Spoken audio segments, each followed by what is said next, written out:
you'll see the embedded player come up, and then you can reshare that if you want your friends and family to see. Okay. Yeah, I don't know if this is going to work. Start broadcast. I'm also going to put this on Facebook and Twitter and Pinterest. Sweet lady Pinterest. Are you doing each one of those individually? Okay, seven seconds, and then I'll answer your question. Well, I'll answer your question about 17 seconds. Did you just get a haircut, or what's going on with your hair today, Trey? Yes, I did just get a haircut yesterday, and everyone watching live, we are now on YouTube Live. The actual show starts in about 4 minutes and 40 seconds, so you're welcome to be entertained by our pre-show banter, if you like. Hey, Trey, you've got the fire going this week. You're not going to go back and stoke it or anything during the middle of the show. No, I just finished chopping wood. I've had an ongoing saga with my axes. You want to see? Wow, there is so much code in that what you just said right there. Yeah. So look at this. This is my first axe that I blew out of the water trying to chop some wood. I'm going all Richard Cypher, Legend of the Seeker, chopping wood every day. So that one is a goner. This was made out of, I got it at the store here in New Zealand. It was made out of American hickory. I thought I was going to be quite patriotic and get a hickory axe. It didn't work out. And so now I got this Chinese job, and this thing is awesome. It's not wood. It's made out of some composite material. But I'm a chop. How could you do that during the Olympics, Trey? Well, you know, it's the future here in New Zealand, so I don't like to watch it because it's all spoilers. Yeah, that's true. Well, did you? I don't know if in New Zealand, if you got all the news about that American congressman who wanted to burn all the American Olympic outfits because they were made in China or something like that. No, that sounds ridiculous. Some people have too much free time on their hands. Yeah, that's a true story. I'm not making that up. Yeah. So anyway, I just thought it was funny. You're breaking the American axe, but you've got the Chinese one that's awesome. It's very topical. So everyone watching, tonight's show is all about Lightroom. We have right there by me is Tom Hogarty, product manager for Lightroom. Hi, Tom. How are you? Good. How are you? Glad to be here. Good. Good. Well, we'll do the actual beginning of the show soon, but everyone watching this, you have a chance to win a couple copies of Lightroom, and we'll talk more about that when the show actually begins. Nicole, you're back with us. I am. I'm in a different. You can see like almost my entire apartment now. Yeah, I'm gonna show off. Your video's You a want lot to see smoother. Yeah. I can't. Yeah, see take us on a tour of Seattle. Here we go. This is exciting. Hey, Ricardo. You're very close to the Space Needle. Wow, that's a good view. You're right by it. I just waved back to Ricardo like an idiot. Cool. You want here? I'll show you again. You can see the we haven't started yet. Yay, I made it in time. Hey, Ricardo, how are you? Good. How are you guys doing? Good. So we heard that you're changing teams or something. Is this? Can we talk about this, or is this topic off the table? There's nothing really worth talking about. So when you say that he's switching teams, you're going to have to get a little more. Oh no! My role is changing at Google, but there's no reason to talk about it on the show. All right. Okay. Well, you'd be amazed how we find very mundane topics around Google to be of the utmost fascination. I want to hear more. Yeah. I'm still working on Google Plus. It's just that do we need engineers on a different project? So I volunteered. See, even that little teaser is fascinating. Yeah. You know, you could just talk about the Google Plus org chart for 10 minutes, and we would all sit in rapt attention. If I knew what it looked like, yeah. Cool. And then, Lotus, how's your Wi-Fi holding up there? Eep, up, orp, eep, eep, eep. Yeah. Apparently not well. Uh-oh. Well, she gave us sort of a knowing smile, so I don't know how to interpret that. She can hold up Post-it notes. Gino, you're good with women. How do you interpret that smile? Yeah, okay. No. I thought you might have been asking me something, but I can't really understand. Oh my god! That's what I like about Lotus. She's 2 thumbs up, and she doesn't even know what the question is. So, Gino, you're going to be the official Lotus interpreter tonight. Whenever we can't figure it out, you're going to be like the UN interpreter that tells us exactly what she's thinking and saying. Hey, that's fine by me because I read her like a book. It's like a cheap novel. All right, 10 seconds. All right. So we'll run through intros when we get started, and then I'll show people how they can ask questions interactively. And it is time. Okay. All right. Hello, everybody. My name is Trey Ratcliff. Welcome to the Variety Hour. Tonight's show is very special. We have on the product manager from Adobe. He's in charge of Lightroom, and I think everyone in here is a hardcore Lightroom user, including me. We're going to give away a couple copies of Lightroom, and we're also going to give away a couple copies of my new Lightroom presets that we just released. We'll talk about that all in just a moment.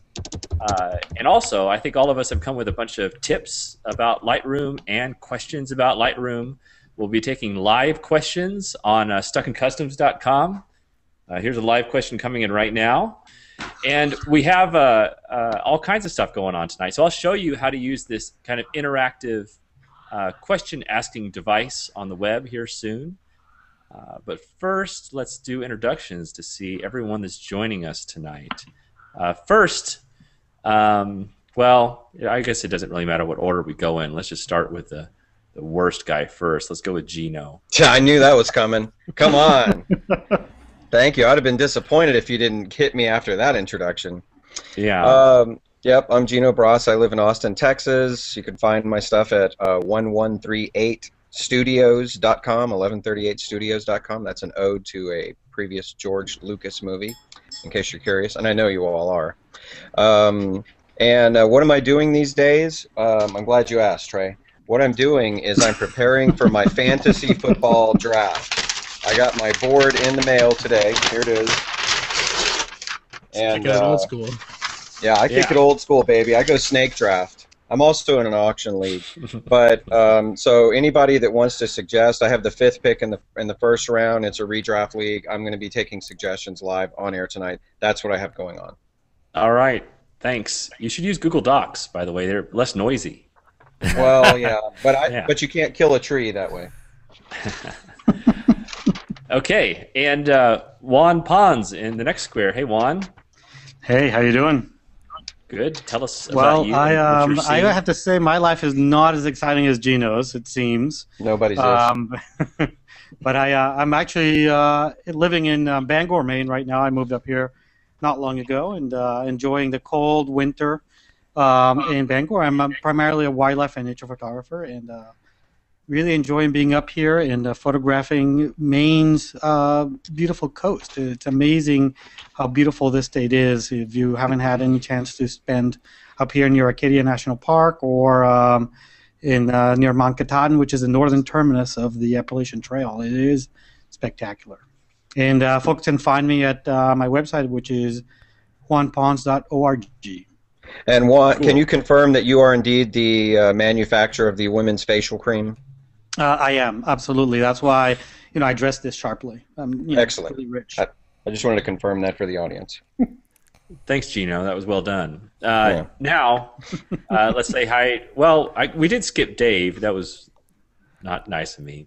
And Dave is a hardcore Lightroom user, not just my producer for this amazing show, but also a hardcore Lightroom user. Hey, Dave.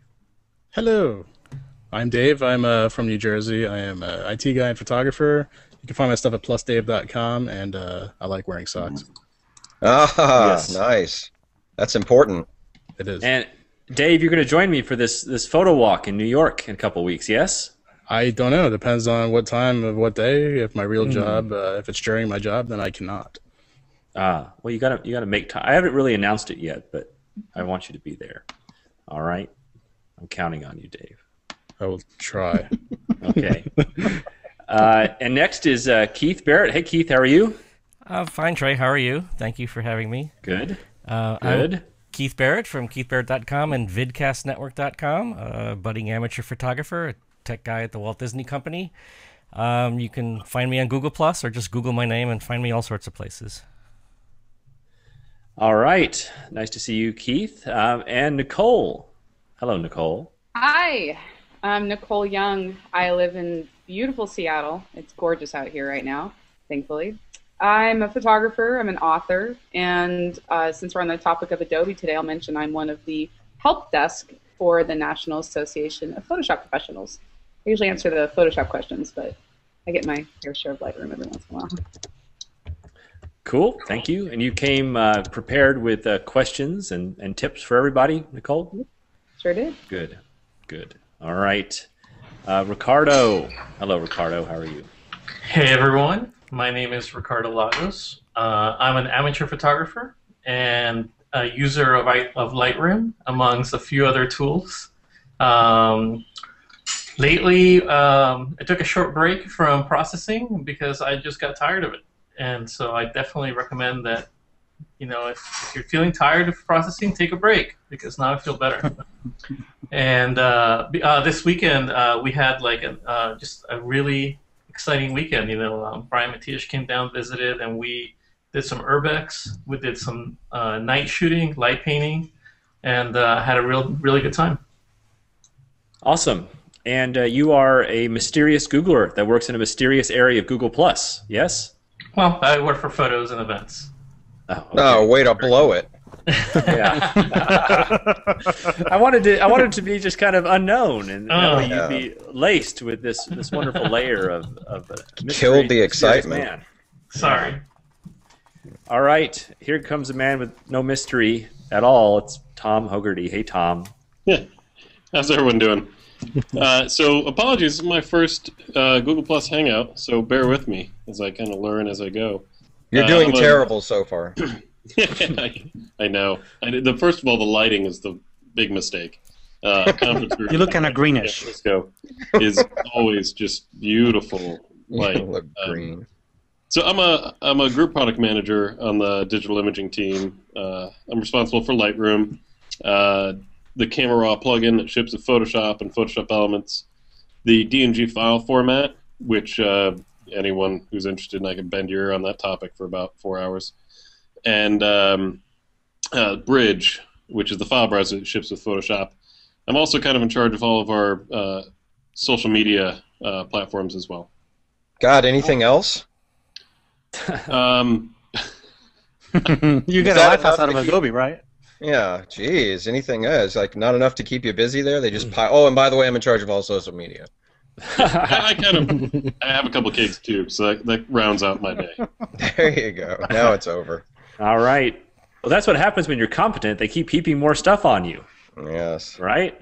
That's what I found. Yeah. Okay. Good. That was a nice little sideways praise for your own competency. I like that. Okay. So we're going to get started with the show here. Let me show people how they can ask live questions and submit their own Lightroom feature request, and you can upvote some of your favorite feature requests. So if you go to kind of the new hub of the show, if you go to stuckincustoms.com, let me share my screen here. Okay, just a moment. Up at the top, you'll see the most recent post is this show, okay? And then you'll see a live embedded player here. This is the live YouTube player. And underneath here, we've got this thing called Google Moderator, okay? And so inside here, people can ask all kinds of questions, and then you can upvote questions. Like, for example, I didn't ask this question. This question was asked by Kat Sains from Vancouver, Washington. And I can say, this is an interesting thing to talk about or not. So I can say yes, and then that gets upvoted. Someone's asking a question to me in particular. I'll look at this later. It's too hard to talk about and answer at the same time, but you get the gist. And down here, we start to fill up with all kinds of questions, and it goes on to multiple pages. So questions are just now starting to flow in. Gino and Dave and I are all going to be watching these questions.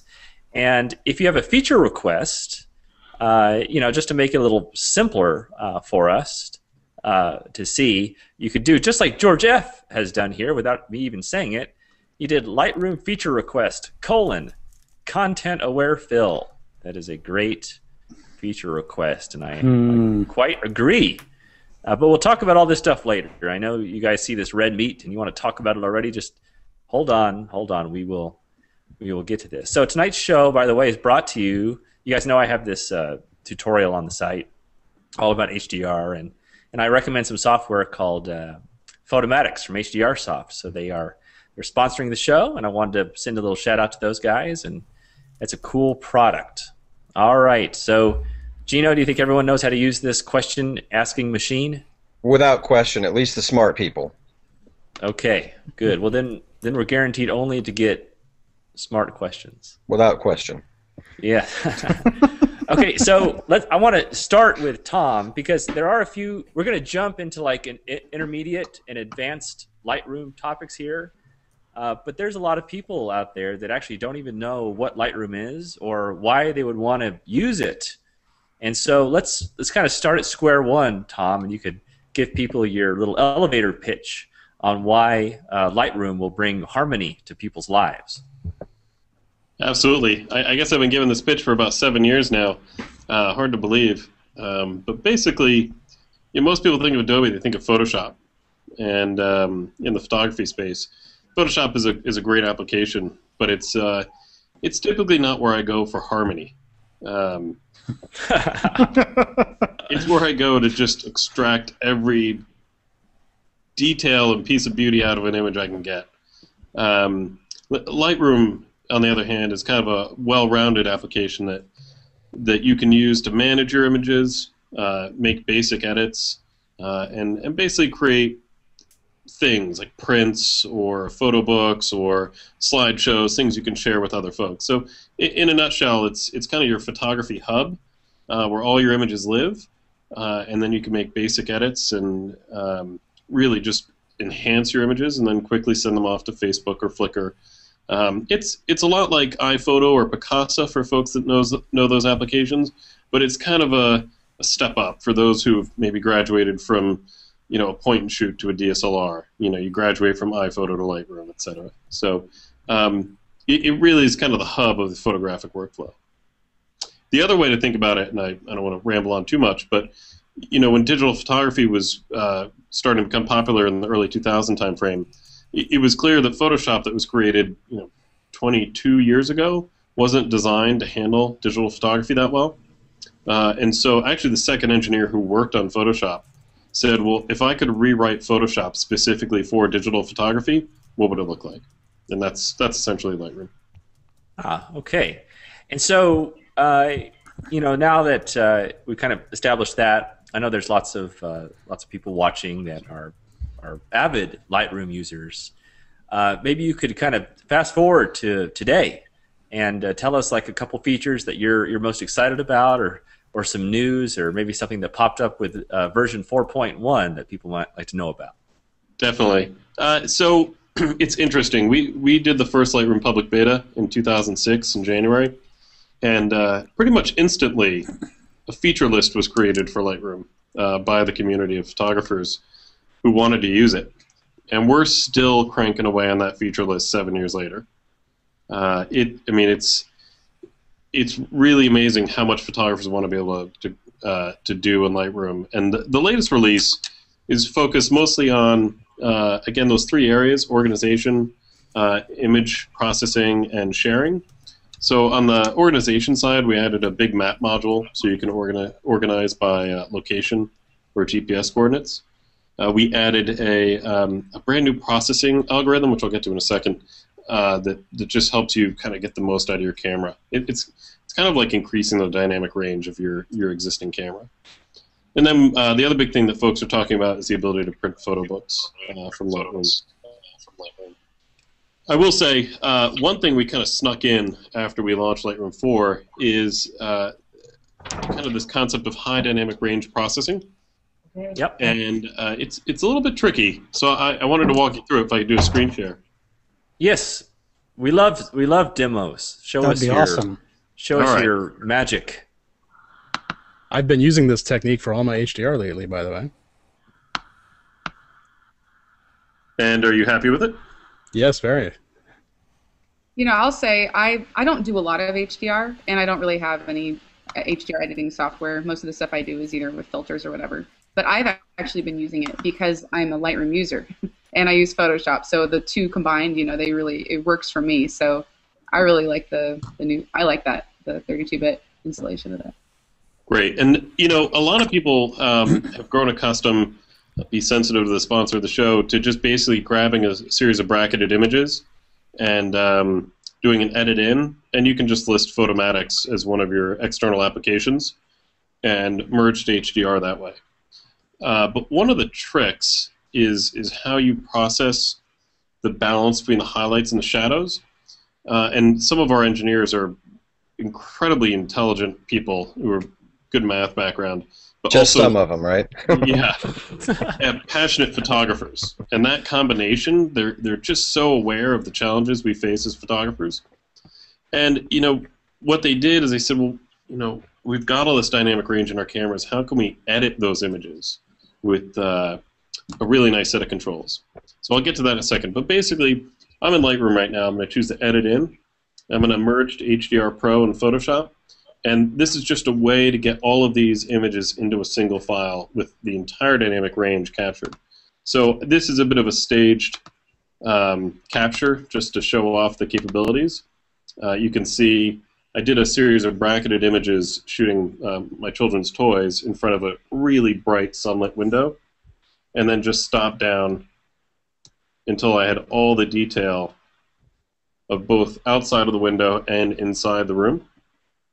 Or is that stepping by 2? You know what? I don't think I was that precise. Okay. I was just cranking the shutter speed until I got the detail I needed. I'm not a precise HDR shooter because I find that each situation requires a different level of bracketing. Okay. Are those? I'm sorry to interrupt your demo. Are those raw files? Yeah, these are raw files. They're DNG files. Okay, so you converted to DNG when you came into Lightroom. No, actually, no, you're going to get me started on DNG. It's going to be trouble. These are actually native DNGs produced by a Leica M9. Okay, all right, I gotcha. Go on. Sorry. I don't actually own an M9, lest you think differently of me, but we do get to borrow cameras from our lab all the time, and that's one of them. All right. So we basically go to that merge to HDR Pro and Photoshop. And I'm going to do my little Martha Stewart trick here and just pop over to Photoshop. And here we are, it merged. Yoo-hoo. That was quick. Yep. A really fast computer, I swear. Very fast computer. So what a lot of folks see is this. And these are the tone controls that are going to get you kind of the balance between shadow and highlight that you want. And by default, this is what I'm looking at. Personally, I'm not thrilled with this default. It looks a little muddy. I see some ghosting and haloing. We can remove the ghosts, but then we got to tweak a lot with these sliders that I'm not really familiar with. So the trick is just go right back up to 32-bit, ignore everything, and click OK. And what that will do is it will bring a 32-bit TIFF file back into Lightroom.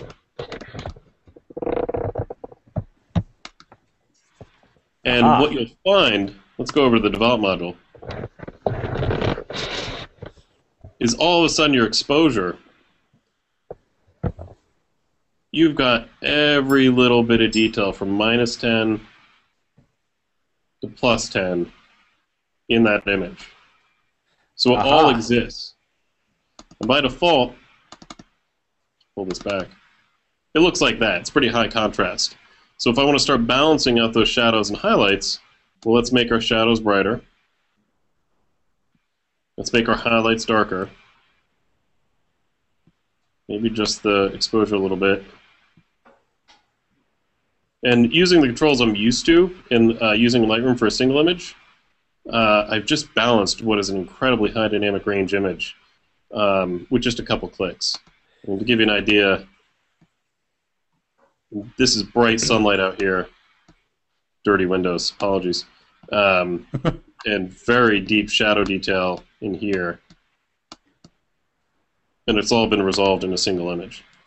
So that's really cool. Are you thinking about in a future version? I don't want to have you steal your own thunder, but that middle step seems just like an annoyance. Why can't I just select them all and convert them into a 32-bit HDR TIFF in Lightroom? Why do I have to jump out to that ugly Photoshop import thing that's confusing?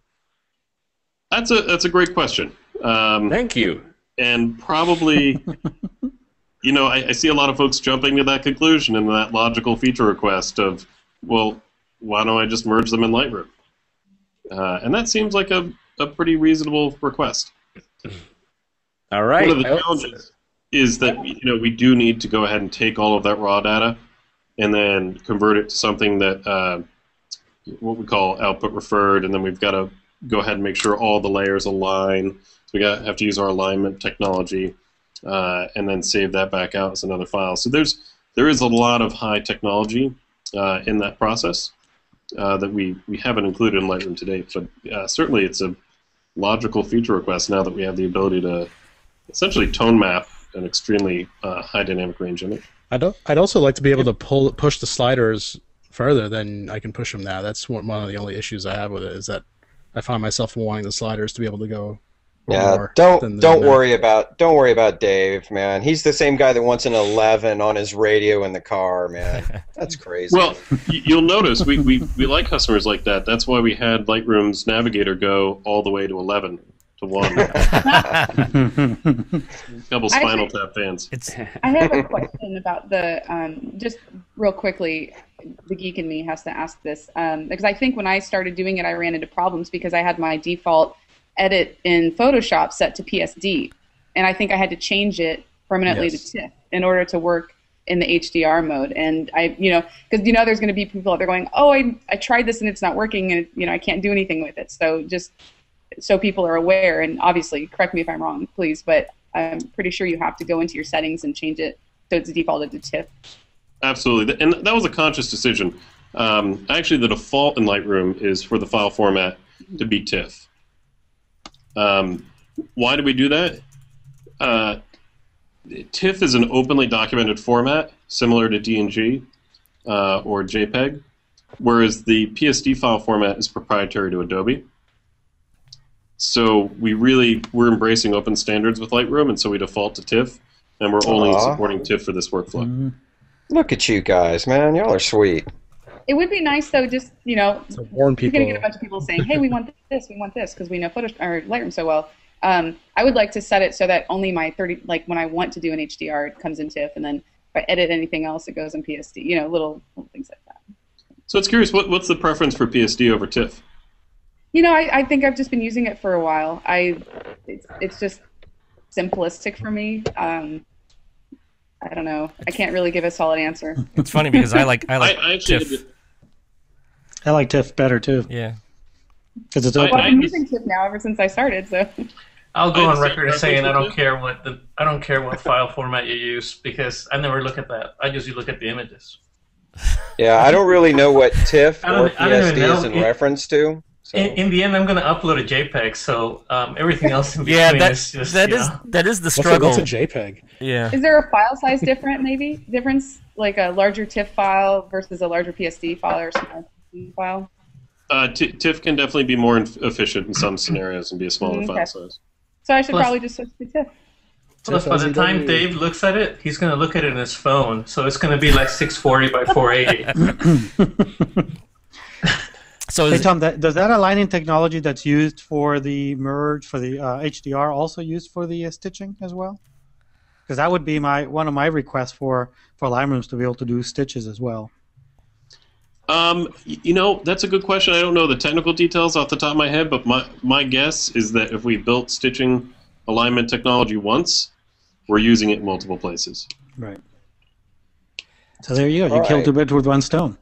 Hey, let me jump in for a second because I'm getting a few questions about the nature of this contest. So we are giving away 2 copies of Lightroom tonight, and if you want to win, it's very simple. Just leave a comment on Stuck in Customs for this embedded player, which is going to stay up there for the next 48 hours, and maybe in the comments say something. Don't just say I want to win. That's a little empty. Say what you'd like to do with Adobe Lightroom, or put a little meat in there, and then we'll still randomly select.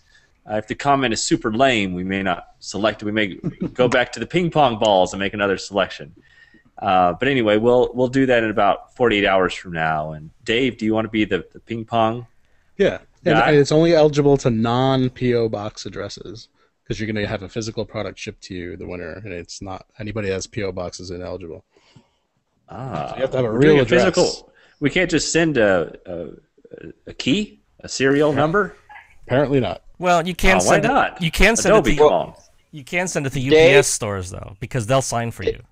Yeah, but the thing is, Dave Veffer is going to show up at your house in his underwear with a box. Right. So, yeah, the PO thing doesn't work. Come on. Yeah, and he also does this ping pong ball trick. You got to see, Gino. Yeah, that's why he shows up in his underwear. I can't get any. It's amazing. This is too much information now. It's TMI. TMI. Yeah. All right, how about a question from the room here?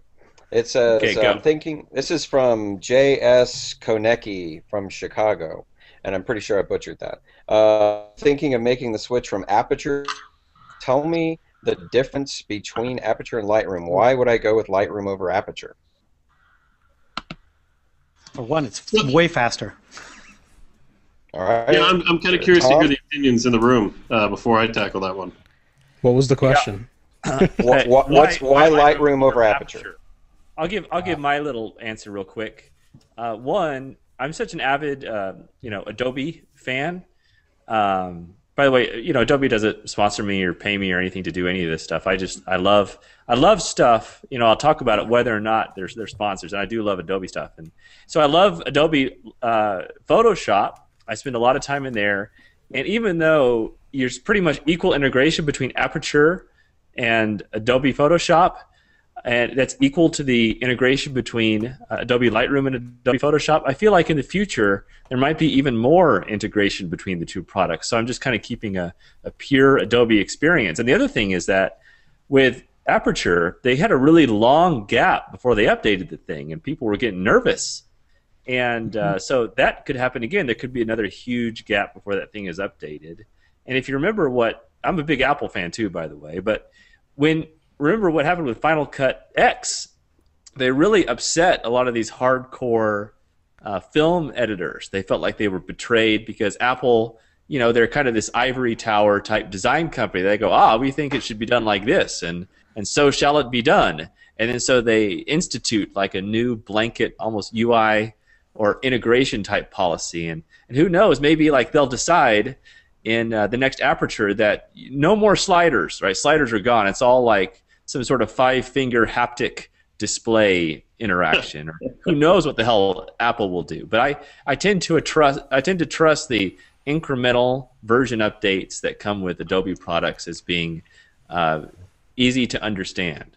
Trey, beyond that is also how open Adobe is about this stuff. Like you said, Apple is very close-minded, or not close-minded, but the whole development process is very close, whereas Adobe just has this open iterative, beta process, and a pretty big beta group as well, where they call a lot of feedback from as well. So it goes beyond just how closed Apple is in that perspective, but really how open Adobe is in polling and asking photographers. When I started using Lightroom, which I used Lightroom 1, so that's when I became a Lightroom user, and I never looked back since. I actually tried to run both, but because both of those products came out around the same time. And back in that day, you could only run Aperture on some of the higher-end Mac machines. And Lightroom actually ran on way more hardware. So you could have an older machine and run Lightroom. And so I ended up being a Lightroom user because of that. I don't know what the case is today, but that definitely played a role in why I became a Lightroom user. And from there, I've just been upgrading ever since. Well, for me, the reason why I would choose Lightroom, I started off with Aperture, and I migrated over to Lightroom. And for me, it was because of the seamless integration between Lightroom and Photoshop. And Photoshop's the premier post-processing software. If you're going to be into digital photography, you're going to have Photoshop. And so why wouldn't you have Lightroom, since they work seamlessly together? Yes, that was a great answer. I'm going to get some tea while Tom gives us the official line from. And the green goblet of doom. That was really brilliant, Tom, the way that you handled that question by having all of us do our little Adobe versus Aperture pitches. Well, thanks. I do get this question a fair amount, and I always rely on the community to help me answer it, because it's a personal choice. Some have referred to it as the kind of the Canon or Nikon of the digital generation. I think there's some pretty substantive reasons why you would choose Lightroom. It's cross-platform. It seems to perform much better on a variety of hardware. And if you look at a company's motivations, Adobe is really focused on software and image editing as a core competency, and Apple seems to be straying a bit towards consumer electronics. Don't get me wrong, I have my iPhone sitting here and my iPad, and I'm working on a Mac laptop, so I appreciate their focus on that area. But our priorities are really aligned with imaging science and basically creating the best photography software we can. I mean, that's core to what the Photoshop team is about and what we're focused on. Two other questions that are really kind of dominating the chat feature is exporting straight to Google out of Lightroom. Can it be done? If not, when will that be available? And content aware. Lots and lots of people are asking about content aware. I think since so I'm just going to go ahead and assume you're going to ask us to answer all your questions for you first.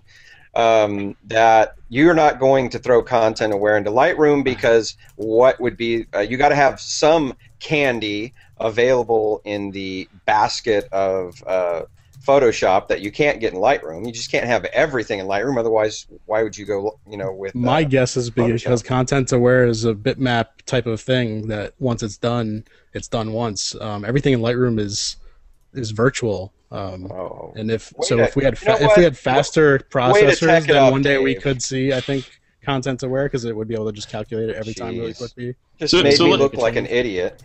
Well, no, let's start on the content aware stuff, because we do apply bitmap style edits to images like vignettes and grain, etc. I think one of the things you'll notice about Lightroom is that you never see a progress bar. So when you edit your images, you never click, okay, apply this, and then a little progress bar comes up and starts running across your screen. That's what I remember of Photoshop in the mid to late 90s, is, all right, I'm going to run this filter, let's wait for the progress bar to finish. And one of the core goals of Lightroom is never to show a customer a progress bar when they're editing their images, because it really gets in the way of the creative process. So you'll notice in Photoshop, if you apply content-aware fill, a little progress bar pops up, it's going to chunk away on that image for a while, and then it's going to give you a result. So everything we do has to be non-destructive, so parametrically applied via a set of metadata edits, and it has to be in real time. That being said, never say never. I mean, to think that Lightroom could have the quality of noise reduction that you see these days, the quality of high dynamic range adjustments provided in real time, we have a lot of people thinking very hard on these topics. I don't know if one of the things we did when we looked at noise reduction for Lightroom 3 is, if you use some of the third-party tools on the market or Photoshop, you'd have a progress bar for up to 2 minutes applying a high degree of noise reduction to that image. And we think we got the same quality by doing it in real time in Lightroom, just as responsive as a slider. So that's one of the big issues I think that we have to face as we incorporate technology into Lightroom, even really advanced technology like content-aware fill. We have to be aware of the performance implications and the fact that it has to be parametric. Hey, okay. So before we jump to the next subject, I wanted to get Ricardo and Nicole and Juan to ask some of the questions they prepared. But while they get those ready, maybe you could give us your little short rant on DNG, because I'm not really Mr. DNG. You can take me. I'm the skeptical guy, okay? And forever I've said, I don't really want to go through the trouble of the little bit of extra time that it takes to convert to DNG. Is it really worth it? Because you can read my raw files now from my Nikon, and in the event that someday Nikon goes out of style or they discontinue their raw file, at that point I'll convert everything to DNG. But what's the need for me to go through that trouble right now? So let me start at the beginning and kind of why we created DNG, and I'll keep this quick. But basically, if you look at the proprietary RAW file formats coming out of your Canon or Nikon or Pentax or Samsung, not Pentax, Samsung, they're pretty much all the same. They've got a big chunk of raw sensor data. They've got a little metadata to describe that information, and they've got a JPEG preview. That's what you see in the back of the camera when you're chimping. And so it's very vanilla information, and it's all the same pretty much across any image in terms of the categorization of that information. And it was almost like a book manufacturer decided that every new book they were going to publish, they were going to basically rearrange that book. And they were going to put the table of contents in the middle. They were going to put the index in the front. They were going to put chapter 3 first and chapter 1 last. And so to us, that just didn't make any sense. So Thomas Knoll, the creator of Photoshop, said, look, we can standardize this. And he said, here is all the core components of a RAW file, and here's how we can openly document where to store those things in a single file format, so that more than, you don't have to re-engineer your software every time a new file format or a new proprietary format is released. So right now, I think Lightroom and Camera Raw support over 400 different file formats, and that's essentially 400 different types of files. Now, one benefit is avoiding file format obsolescence. So that's the idea that at some point in the future you'll never be able to open that file. If you think about all those WordPerfect files you may have, not easily accessible at this point. And you may think, well, there's a lot of Nikon shooters out there. There's a lot more WordPerfect customers. And there is no simple way to get those files readable by any application, unless you go and buy the WordPerfect, which I believe is still for sale. But that's kind of long-term insurance benefit, which doesn't resonate with a lot of folks. We created a couple near-term benefits. Number one, we can apply lossless compression that your camera just doesn't have the horsepower to do while you're shooting. So you take a Nikon 14-bit NEF file, and we'll cut that file size in half, and it's lossless. So, the camera manufacturers make trade-offs with regard to how much processing power they want to apply to an image versus how fast they need to get it to card versus their burst mode. And basically, we have the horsepower of a desktop to say, nope, this is the best-in-class lossless algorithm on the market. We'll apply it after the fact and cut the file size in half. So you're telling me that my D800, my 36, huge file, that you can cut that in half with a DNG?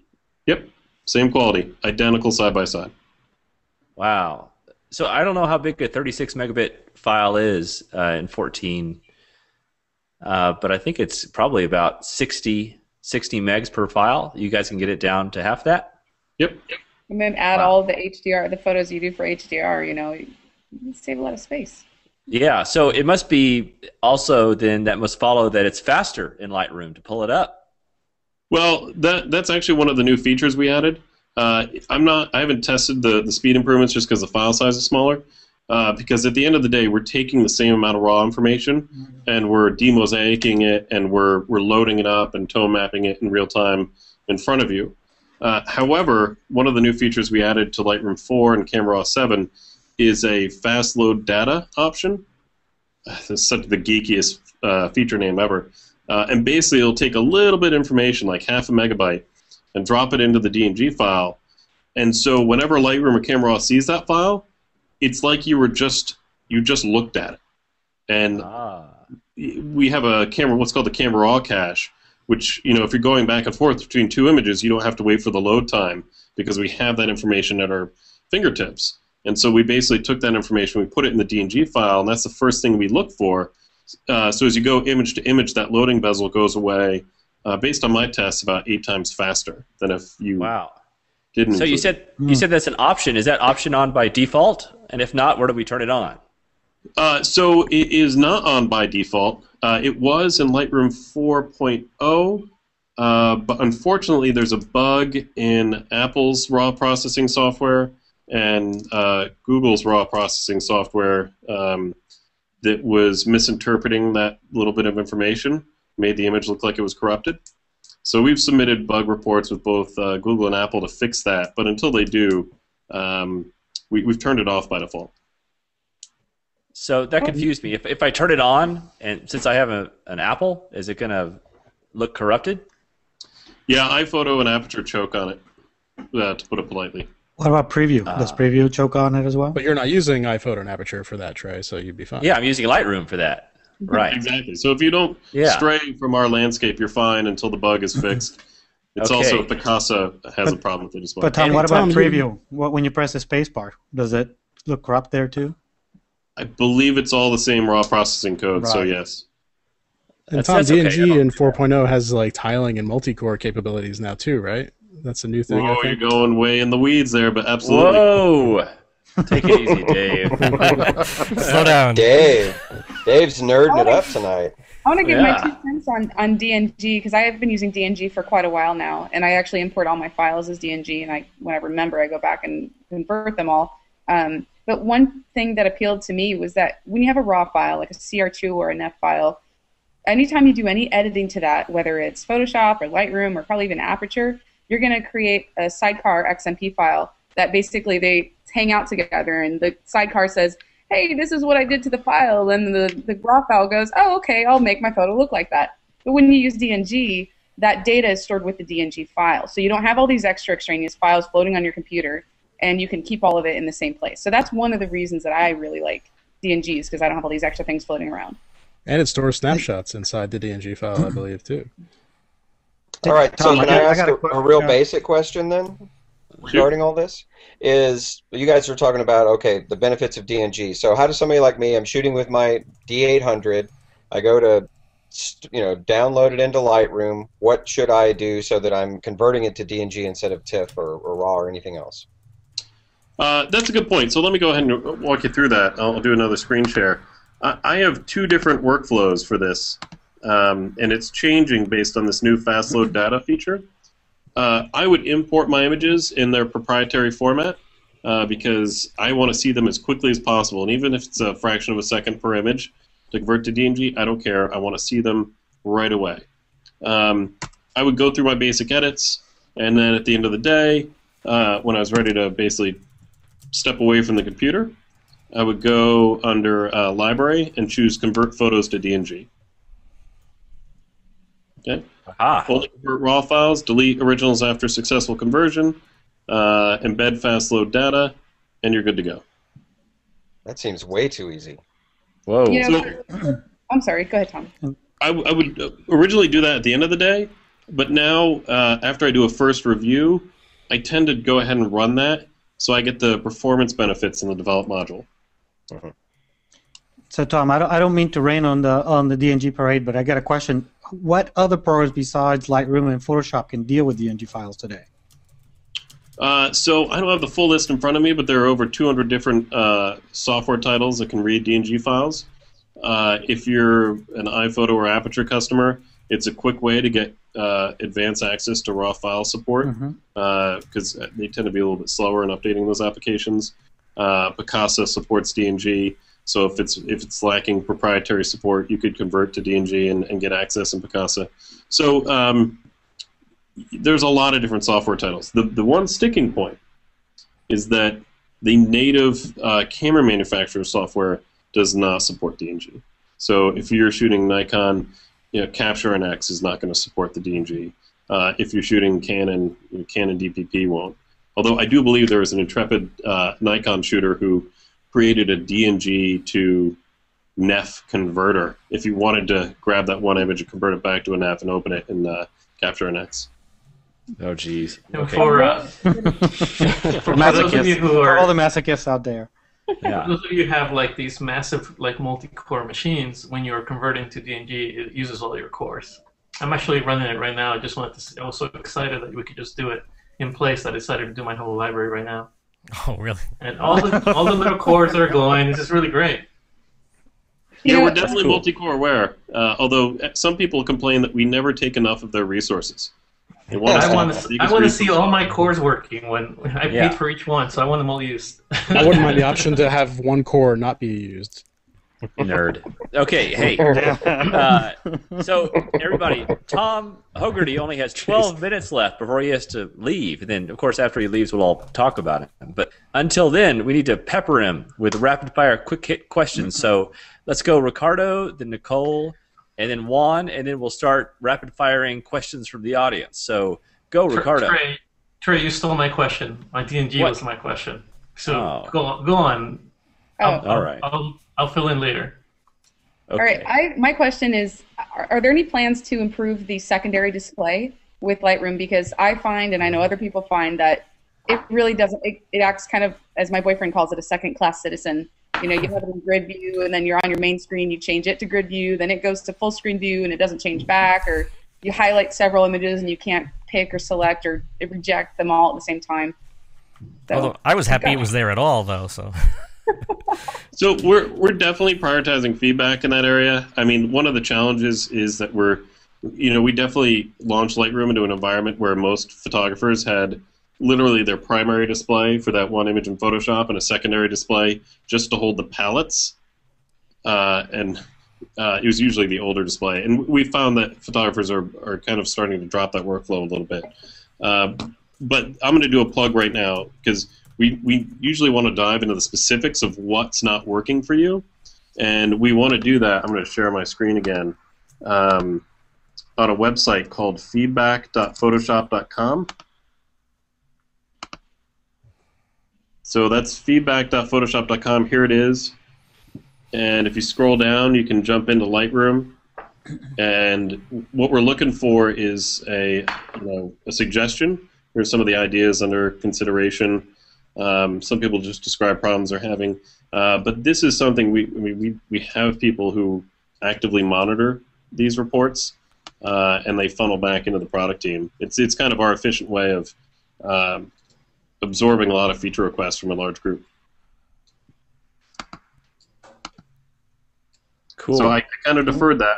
I can't speak about future activities, but that is where we gather feedback, and you can have the community vote for your feature requests as well. Thanks. Cool. Okay, Juan, go for it. Well, actually, a bunch of us, as most people can tell, we're kind of speed freaks. We like to move along pretty quickly with Lightroom. Are there some suggestions or some quick hits that you can give us on optimizing Lightroom to work as fast as possible with the images? You talked about DNG, but are we better off placing libraries versus images on different volumes? What about the caches? Any specific hints, or even like a video card? Will a faster video card or specific video cards help in the image processing? So let's rule out one thing. So the video card, not a big deal. Unless you're working with a lot of DSLR video, which Lightroom 4 now supports, that does have some paths that go to the GPU, the video card, but otherwise it's fairly inconsequential for still imaging. One of the things I think a lot of people forget is hard drive speed. Never get that 5400 RPM bigger disk drive. Always get a faster spinning hard drive, 7200 RPM, 10,000 or SSD, and put your catalog on that fast hard drive. We also want fast access to your images. When we're trying to load them in the development module, we're reading every bit of goodness out of that file. So if you got them stored on a Drobo attached via SCSI cable or something, that's not going to be a good experience. So I've heard a lot of folks. I actually just spoke to an educator at a community college in Austin. They've outfitted all their computers with SSDs, and they put their catalog on those SSDs. The other power user trick.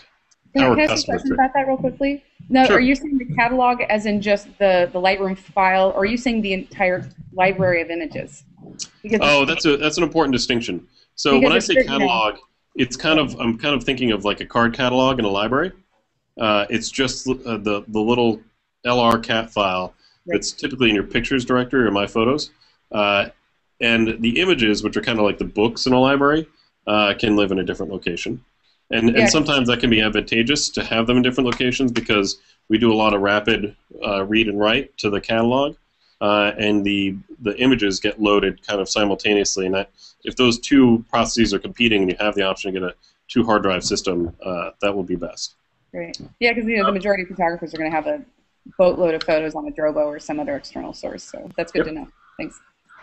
And so one power customer tip, I hate that word user, is if you go to the Camera Raw cache settings, you can increase that, and that can make Lightroom a lot quicker in terms of loading RAW files that you've already visited before. I put that cache on my SSD also. Yeah, that's another power tip right there. So one thing you can do, I want to make a plug for our YouTube channel, youtube.com/Lightroom. We do post a lot of these tips there, and we also post tips on blogs.adobe.com/Lightroom. There's if you Google Lightroom performance tips, one of our customer advocates has written up an entire post on this topic. Tom, another sort of related question: when you're looking at the catalog itself, you know how you have the catalog settings, and in there you can decide when to prune the previews. Do you have a specific recommendation there? Should people keep the previews forever or over 30 days? What having too many previews may cause slowdowns. I don't know. That's really just a factor of how much hard drive space you want to take up. It's not going to be an active performance issue. So when in doubt, just go with the default. Okay. Very cool. Hey, Gino, what kind of questions do we have coming in from the audience that we can hit Tom with here before he has to go? Why can't we delete Adobe presets, supplied presets? Because twice. I don't know why you'd want to delete them, but two people want to know. What happens is it gets a little wonky if you delete them and then you install an update like 4.1 or 4.2. We're just going to reinstall them. So hands off. Leave them there, okay. collapse the hierarchy, and move on. All right, somebody, I can't remember who their name was, but he wanted to know if in Lightroom he could create a light flare effect that would make him want to punch his monitor. So that was a pretty interesting question. I thought I'd pass that along. I'll have to dig into that one. We give you a lot of rope. you can definitely do some stuff to your image that'll make you want to punch your monitor. All right, good. There you go. There was never an answer to the earlier question about an export preset or an export to Google+. I definitely want to circle back on that one. So I'll do another screen share.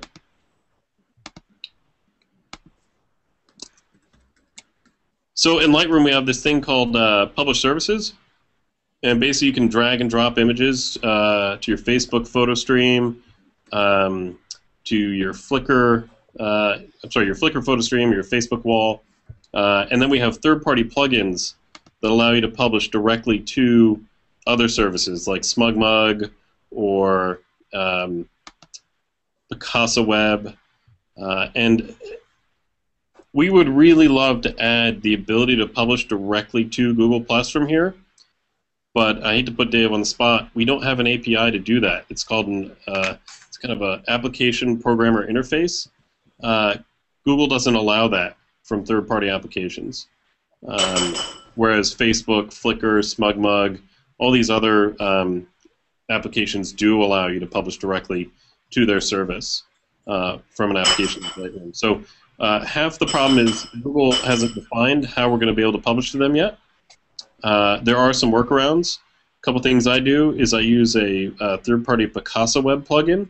So I publish a set of images to Picasa Web via this plugin from Jeffrey Friedel. It's if you click this button, you can get to it, or you can just Google Lightroom Picasa plugin,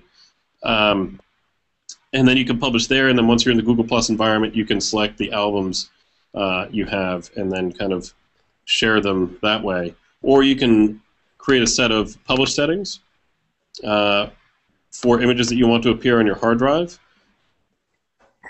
and then go ahead and drag those into the Google Plus publishing interface. So it's definitely a two-step process. It's not as seamless as we would like, but the onus is on Google at this point. Sorry, Dave. Why are you sorry for me? I don't work for Google. Yeah, if only somebody worked for Google here. Yeah, maybe Ricardo. Yeah. We'll put Ricardo on the spot. So I'll tell you how I do it. Sorry, Ricardo. I export to my hard drive and then upload it to Google Plus, so that I can get it in a single post, and plus ones and comments stay with the photo. And the person that actually posted about it is Vic. Vic has posted several times about the API and why there isn't one. So I'm going to have to defer to Vic on that. So you guys can check out his stream, Vic Condotra, and he explained just recently. He explained about why there's no API yet. The TLDR is that they want to get it right so that people want to build on their platform and stick with it. This is a constant conversation. I'll definitely follow up on that. Sorry for getting the names mixed up, guys. That's I have a good question here from the questions. When you create a virtual copy in Lightroom, do the settings from each of the copies get stored in the single DNG file?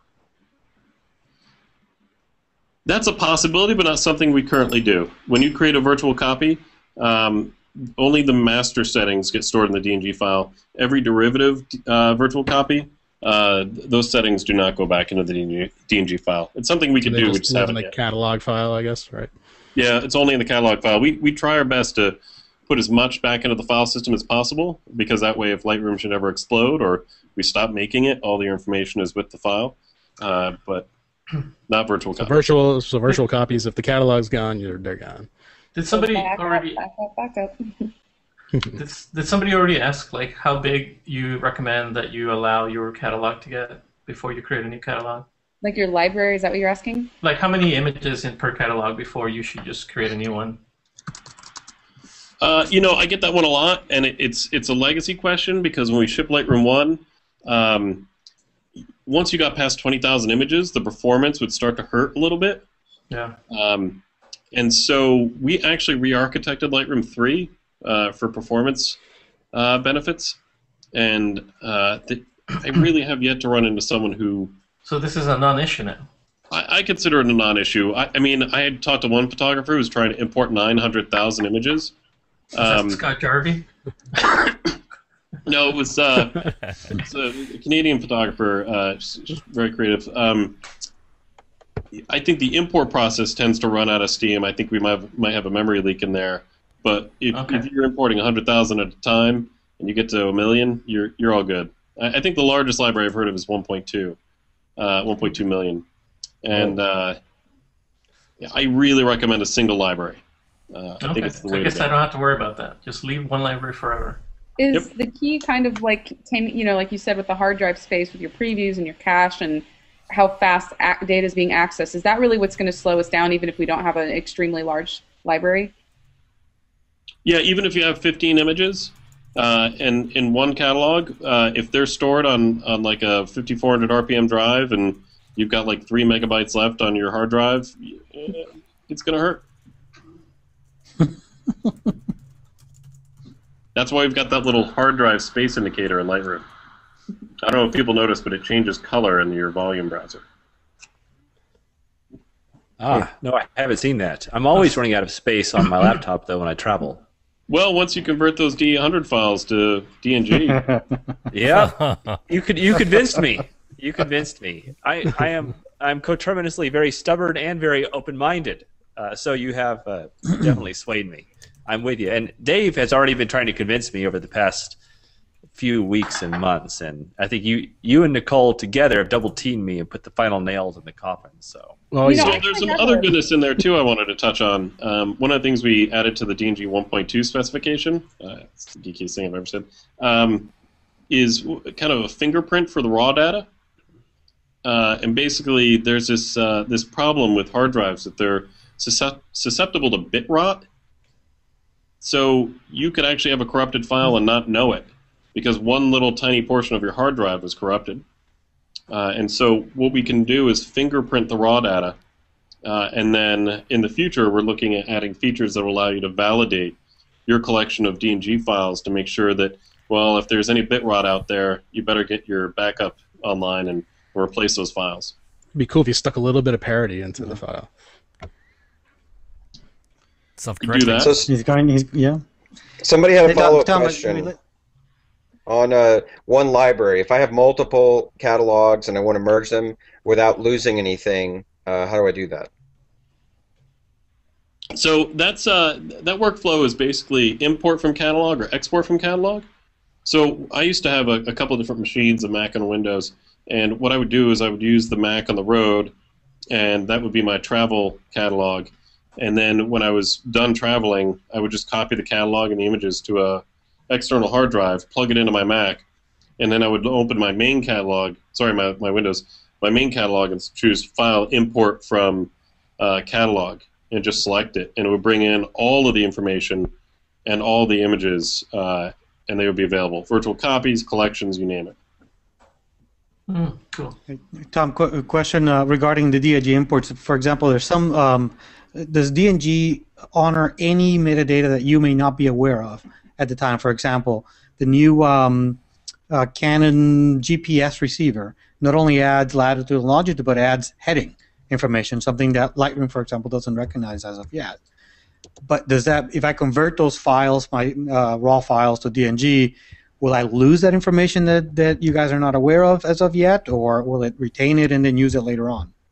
That was actually the first specification update we did for DNG. It's called a private maker note. If it's not a standard defined metadata field available in EXIF or IPTC, it goes into a special container called a private maker note that can be taken advantage of at a later date. Cool. All right. Hey, so we should say goodbye to Tom here. We want to be respectful of his time. I know he's got to go. Tom, I hope you had a good time. Yes? I had a blast. This is great. I'm sorry I'm time constrained tonight. I do have to get home, but really glad I was able to join. No, you bet. I love these Hangouts. I think they're good formats for this kind of stuff, and we'll have to do it again. Let us know when there's a big point release coming, and we'll schedule another one of these, because I think we just scratched the surface, and you're probably like us. You could talk about this stuff all day. All day and all night, definitely. Yeah. So I'll do a plug, because I do talk about this on our various social media channels, like Google+, Facebook, Twitter, the Lightroom Journal blog, which is blogs.adobe.com. There's a lot of great resources out there, and some of the questions I've been even hearing tonight we've addressed on those various resources. So give them a try. All right, cool. Well, thanks, Tom. We'll see you next time, and we'll kind of keep the conversation going after you leave. But thanks Tom. again. Thanks, Great, Tom. thank you. All right. So, are there any more like big burning questions that other people can answer, Gino, that you see there on the? Well, to be honest, a whole lot of the other questions I wasn't really piping in with too many of them because they were questions directed to you. So I was trying to just kind of keep the questions in the ballpark of Big Tom there, who was awesome. All right. Yes. Cool. Well, fire one at me then. Pick your favorite and fire it at me. And then we'll have... I know some people, after that, by the way, this is what we'll do. I'll answer a question, and then if there's other things that pop up that people want to know, we could do some of those. And then we'll... I think people brought some Lightroom tips, so we'll burn through those, and then we'll jump into our Google Plus discoveries. All right. Well, my favorite question was a question I was going to ask too, which is going through your Lightroom presets that you now have out. I noticed somebody was asking about the cool names. I noticed some of them. I was curious, were they named after Google Plusers? Maybe Karen Hutton and Sly Vegas. Yes, that was very very smart how people figure that out. Actually, one of them was even named after Brian Rose, because I used one on that photo of him where he's looking all considerate and mustachioed. I came up with a nice look for the Rose, and I think I might have called it the Rose. And I ended up running that thing, that same filter on a lot of photos of my kids who are not mustachioed, and they came out really pretty. So I thought, oh, this is a good filter. Yeah. And I noticed one of them was like named, I can't remember exactly, it was something like completely awesome. I'm going to go ahead and assume you named that one after me. Yeah, you're never far. You know what? Don't embarrass yourself. Don't embarrass me. We all know it was me. That's fine. Yeah, I'm the one labeled default.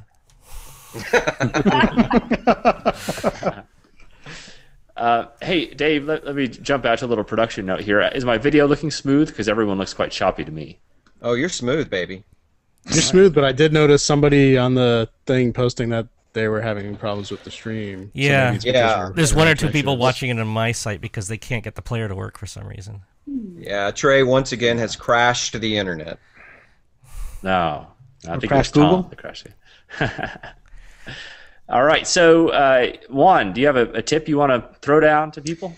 Yes, I was actually trying to load a catalog here so that I could actually do it like a little live demonstration. So if you pass on to somebody else and we come back to me, I can do a little demo of that tip. Sure, that sounds good. Nicole Z, do you have sure. something up your sleeve for us? Man, Yeah. you know Nicole's got something loaded. I got a couple. Well, I had to jump over to my laptop, so I'm a little limited with my photo selection. But I have some really cute kids. Not my kids; they're my family's kids. Congratulations, Right. Brian. No, not. Yeah. All right. Are we seeing screen sharing happening Aw. here? That's a troubled kid. That is, you catch kids in like strange moments, and that was kind of a fun one. I have two really, really quick tips. One is if you just want to add like a really quick, simple border to your image, you can do it with Lightroom by using the effects panel. Just start moving it one direction or the other. I'm just going to go all the way to white. So you move, you move the amount to one side or the other, whether you want white or black. And then you take all the other sliders and move them all the way to the left. And voila, you have a white background or a border or a black border. So that's my super, super quick tip there. My other tip is one of the things that I actually like to do with my photos, and this isn't a good example because I do this a lot with my landscape images when I have like a lot of sky and clouds and things in them, but I can show the mechanics of it here. I like to use this split toning panel very, very, very subtly. I will, just go to the split toning, and just moving that saturation slider up, and then just, kind of play around with the colors. Like I said, this works really well when you have clouds that have a little bit of depth and texture to them. So you can add usually shadows works really well with clouds because you can add a little bit of color just to that cloud area. This example is really not showing anything, but over here in the split toning. So don't ignore it too much. You don't even have to go very far with it. You can just kind of push that saturation just a tiny little bit, and then just kind of play around with your colors, and it shows it all happening live when you're moving them. So there are my mini tips. I like to slide the clarity slider around for clouds too. Yeah, that's actually fun with the gradients. I like playing with clouds with the gradient tool to really just affect the clouds. So. Well, that was a great tip, Nicole. I missed the whole thing, but I'm sure it was amazing. It was a good tip. Replay. I have a Lightroom question for people. Lightroom is one of the few programs I see that has a lens correction feature. Is everybody using that or not using that? Because I find it helpful. I use it on every single. Yes. I use it on every photo. Okay. Oh yeah. I have an import preset that all it does is apply a default lens correction. So every single time I import my images, it applies it. Now the only exception is if I end up using, let's say, like a 15mm lens where I really want that distortion, then you have to go back and actually remove that the lens correction, because there's times it's gonna flatten everything out and straighten all the lines, and maybe you don't want that. So because I've been using it like 99% of my photos, but yeah. Oh yeah. I think it's a great feature. I think they did a really good job with that. Yeah, the only time I don't use that is when I'm shooting with a fisheye. Yeah. I always check off the chromatic aberration removal too. Yeah, I do too, but I've never really seen it make much of a difference though. Well, it makes a huge difference if you're going. It makes a huge difference if you're going to do HDR processing, because you want to fix your chromatic aberrations before you throw it into Photomatix. Yeah, that chromatic aberration, I use that every time I'm going to process an HDR. And that's in Trey's videos, so that's where I got that tip. Back to Trey. So, thank you. Thank you, Ricardo. The check is in the mail. All right. So, Ricardo, do you have a Lightroom tip for us before we go back to Juan? I'm going to tell you that my Lightroom tip is don't convert your whole library to DNG while you're in a hangout. What happened? And I should have something else, which is actually this will be important. Well, what happened? What happened? I'll share my. Well, I can't. I'm not sure what happened. I'll share. But basically, I accidentally selected my whole library, which is about 15,000 images right now. Still a baby. and it's converting them. But I didn't check how much space I had before I started, and I only had about 15 gigabytes free in that drive. So my guess is that it's going to get to 0 and then die. So I'm just gonna hope. I'm gonna hope that when it gets to 0, it doesn't leave me with doubles of everything. I don't think that's the case. I think it does. It deletes images as it converts them. So I don't think. No, it doesn't do that. It doesn't do that because I steadily have seen the size go from 15 gigabytes free to now 8.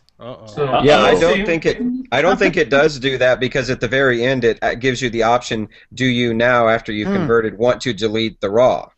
Yeah, so make some space, Ricardo. Make some space. Check space before you do it. I don't think there's anything I can delete at this point. I might abort the whole thing because you can. I'm pretty sure you've got some adult videos you can delete, Ricardo. I'm also wondering. Never mind. That drive onto another drive, Ricardo. So yeah. Anyway, so go ahead. That's my tip. Check your hardware space left. My ancillary tip to that is make sure you have a current backup also before you do this. Oh, absolutely. I have 2 backups, so there's no problem. Yeah. Because maybe Dave would know this. If you're going to do that, convert your entire library, are you going to lose your virtual copies then? No, I don't think so. Okay. I think it'll do By the way, Ricardo, I'm in the middle of. It's very difficult to back up your entire Lightroom to Google Drive. That's on my list, and it's very hard to move hierarchical directory structures into Google Drive. It's a problem now. I don't know if you tried that, but don't try it. I'll be honest. I'm not using Google Drive to store anything other than PDFs. Yeah, okay. but yeah. So I haven't tried it. So I haven't felt your pain yet. All right. Okay, Juan, we're ready for your on-screen tip demo. Okay, let's see. Can I let me do a screen share of Lightroom? Can you guys see Lightroom? Yes. Mm-hmm. No, you'll need to share your whole desktop. Otherwise, we'll only see one. Like right now, we only see the middle panel of Lightroom. Okay. Okay, so let's do that again. It used to be the other way around. If you shared your whole desktop, you wouldn't see it. Is that better? Yep, we see it. Yep. Okay, good. So actually, this is a tip something that I use a lot when I'm using the adjustment brush. A lot of times, people go for the adjustment brush, and they'll start painting in, not knowing exactly what they're painting. A lot of times people say, well, make an adjustment, an extreme adjustment like exposure, turn exposure down all the way down. But I think that's kind of silly when there is a specific feature for this. If you look at the toolbar at the bottom, there is a checkbox that says show selected mask overlay. And the shortcut key for that is O. You can hit the O key. And what happens is you get this red tint, basically giving you a visual indication of where the mask is going to be as you're going to apply this adjustment brush. Once you selected the areas that you want to select, you can turn off the mask overlay and then make your adjustments as you will. I usually have my my settings always set to 0. Use the mask overlay and then do create my mask and then do my adjustments once I've created my mask. It just makes it easy to actually know the areas that are being selected when you're doing the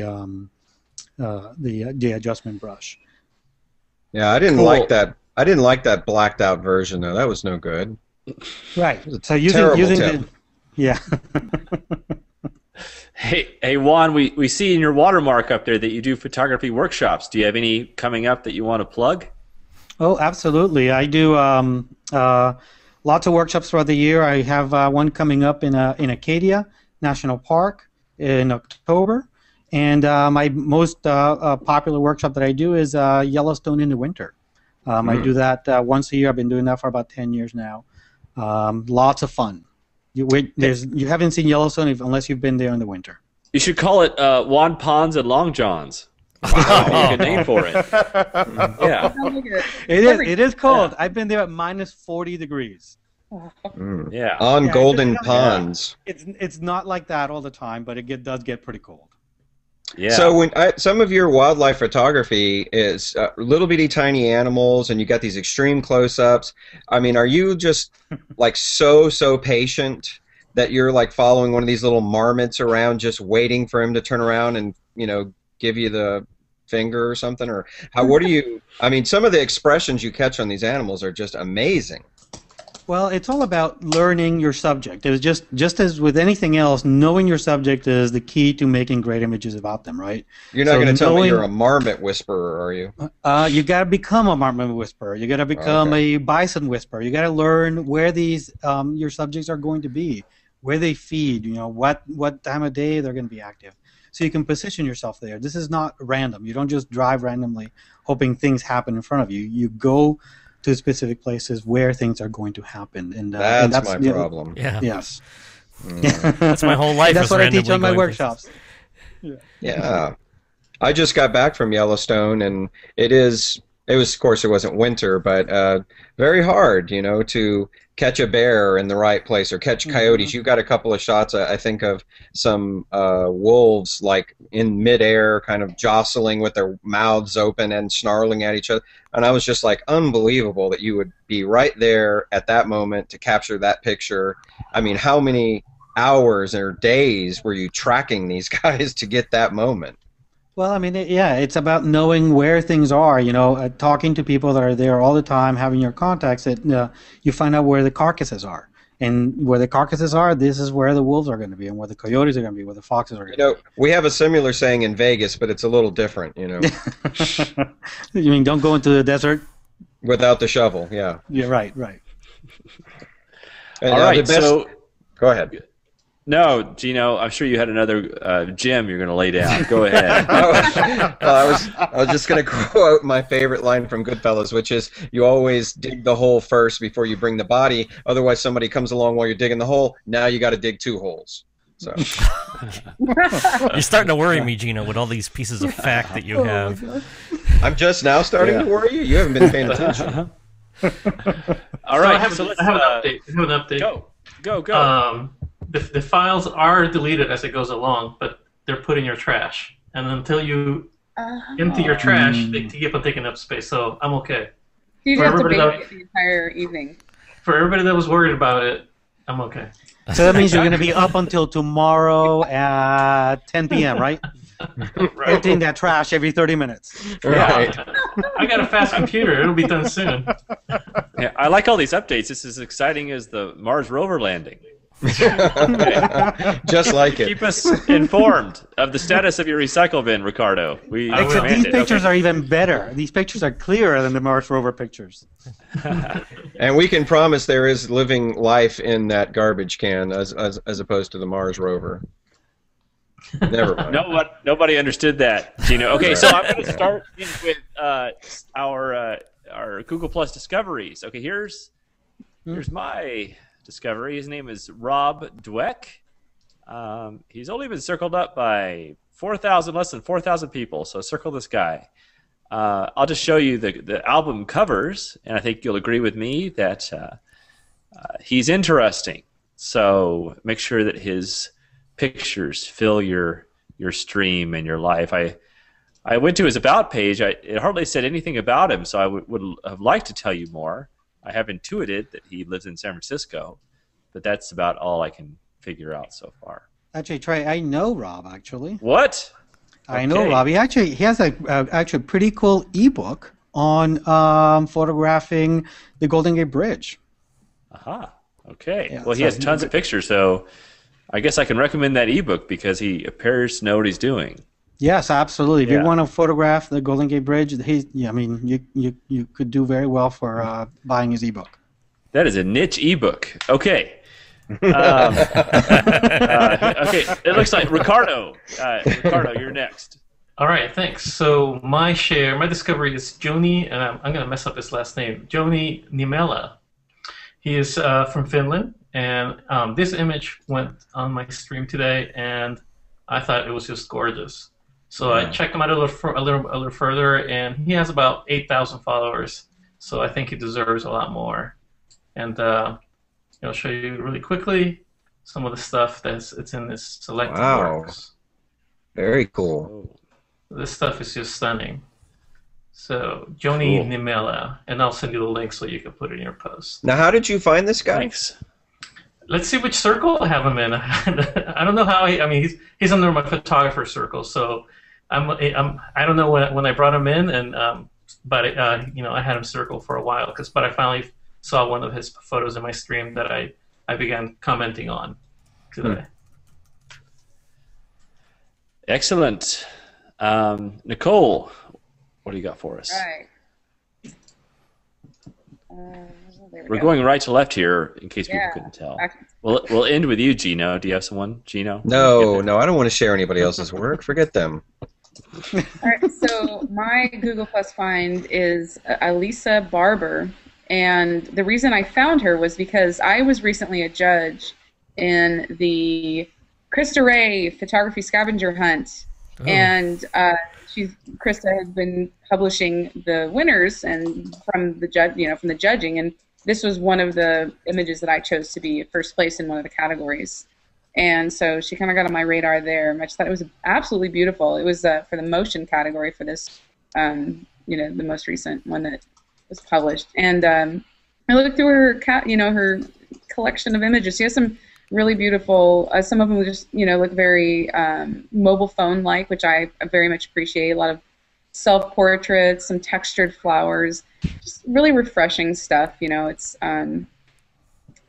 just nice. So, yeah, I actually know her. She's very active on commenting on other people's work, and she's really active on Google Plus, and I really like her photography too. Yeah, a lot of her flower images really has struck me. It takes a lot for a flower image to really stand out, and I think she does a really great job with them. Yeah. So here, I'll go back to her profile again. It's Eleisa. Am I pronouncing it right? Eleisa Barbour. Barbour, I think. Barbour. Okay. I like how her name is all lowercase. That's very internet avant-garde. Yeah. That's very Shirley Low. That's very Shirley Low of her. It is. Nice reference there. Okay, Juan, who do you have for us? I have. Oops. I got, Don't say Gino Barasa. Come on, why wouldn't he?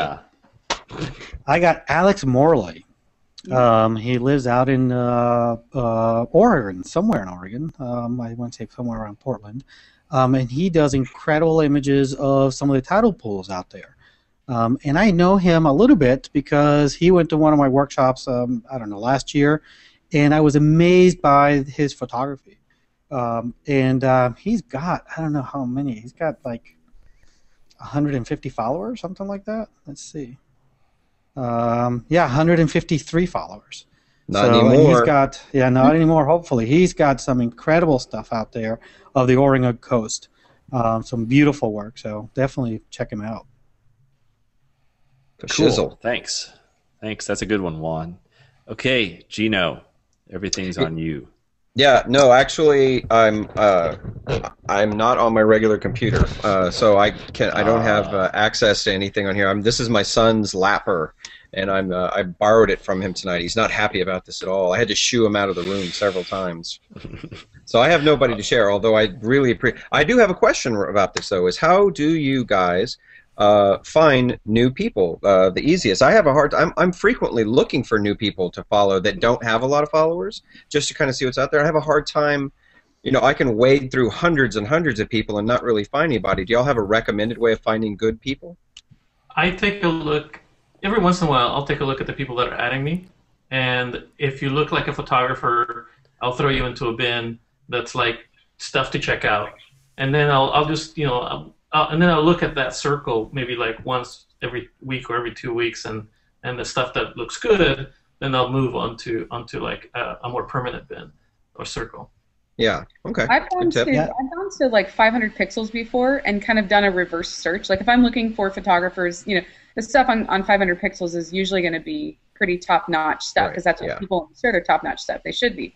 And I'll kind of do I'll search for Google Plus, and then I'll find photos I like, and then I'll be like, hey, look, there's their link to their Google Plus page, and then if they're active, then that's how I found people that way before. I found photos to share that way, or even just doing a search within Google Plus, of course, like a hashtag for just photography. A lot of people use that, scan through it real quickly, and things pop out.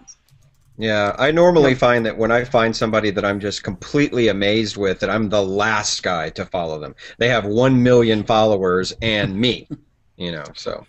Well, one thing that I do is actually sort of track a lot of those daily photo themes that exist out there, like Waterfall Wednesdays, Tree Tuesdays, when you'll see a lot of people posting to those forums. So I started my own. I started one called National Parks Monday, where people can post images that they've taken in national parks every Monday, and you get to you learn about a lot of people that way. Every day is National Parks Monday, though. That's cheating. Yes, if you have that many pictures of national parks, you could post every day. No, come on. All right, Dave doesn't do these things. That's okay. All right. Now, hey, trouble. But you know how I find new people? The only way I could find new people was to start my own show and invite you guys in. So I get it all out right now. Yeah, you guys do all the hard work. Poor Trey, so socially awkward. He can't get anybody to like him. That's right. I know. So all right, guys. I have a question. Do you guys have a time for a quick question? Yes. Let's see. What was the question? Now I got sidetracked. It wasn't quick. Yeah, I lost it really quick. This is, by the way, everyone watching. After that little snippet from Gino, you'll be happy to know that he's hosting next week. It's him and Karen Hutton, K-Hut. They're going to be hosting at least the next 2 weeks. I'm flying to New York for a speaking engagement, and then I have that photo walk that we're going to do. So I won't be able to make it next week. And then I've got Burning Man and all other kinds of travel stuff going on. Well, and I like that you said at least, because I'm going to be honest with you. The way me and Karen Hutton are going to blow this thing out of the water, you're going to be lucky to get this gig back.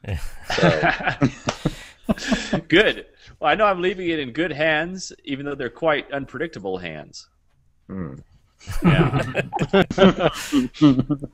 Well, I remembered my question, but you know what? With that in mind, I'm saving it for next week's show. How you like that? How's that taste? All right. And it's a good question, too. It's a really good question. I'm going to lead with it. All right. Good. Well, that's very enticing. I'm sure everyone's going to tune in for that one. Hey, what's the update, Ricardo? Let's get a last update early in the show. Give us some recycle bin update action. Yeah, well, since the last update, it's eaten up 3 gigs, and I guess I should empty it. I should empty that. I have more space. This is like watching paint dry. Yeah, Ricardo, can you tweet every 5 minutes where you are? Yeah. I'm gonna have to set an alarm and keep on coming back every half hour.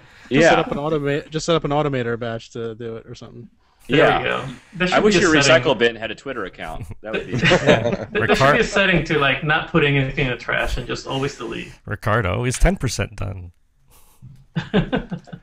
Okay, guys. Well, thanks again for joining. That was a really fun show. I learned a lot, and I hope other people did too. We'll definitely do another one of these Lightroom things. It's been one of my most fun shows, I think. So thanks you guys for joining me.